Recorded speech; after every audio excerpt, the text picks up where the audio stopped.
Chapter 52. Anne liked to say that Misty was the bridge to our friendship with Terry and Amanda, but for me it was the baby they were soon expecting.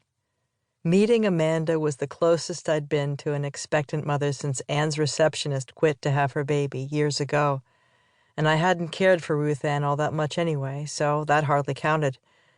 Months later, Terry and Amanda invited us for dinner, and I wanted everything to be perfect.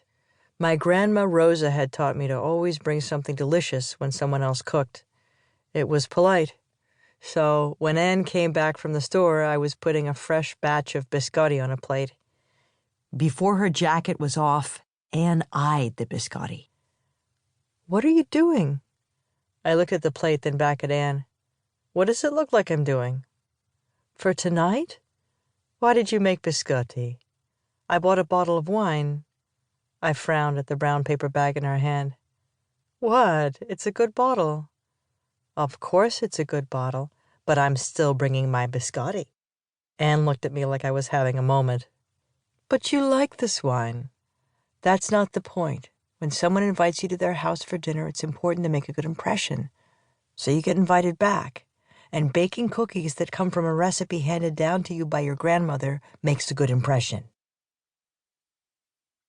Even though I'd caught a peek of the kitchen the first time we'd looked at the puppies, Anne reminded me that neither Amanda nor Terry was overly concerned with the interior of their house, other than to keep out the weather and keep them comfortable. So I wasn't surprised when Terry answered the door and I got my first glimpse of what she meant. The sun had faded the rugs and everything in the room looked tired, but also well-made and well-used. Amanda was already seated in an overstuffed chair by the fireplace. "I'd get up," she laughed, "but then I'd have to worry about getting back down again, so I think I'll just be rude and stay right where I am." "Don't you dare get up." Anne walked over to Amanda and bent to place a kiss on her cheek. "I know just what you mean." I looked at Anne. "No, you don't," almost slipping out of my mouth.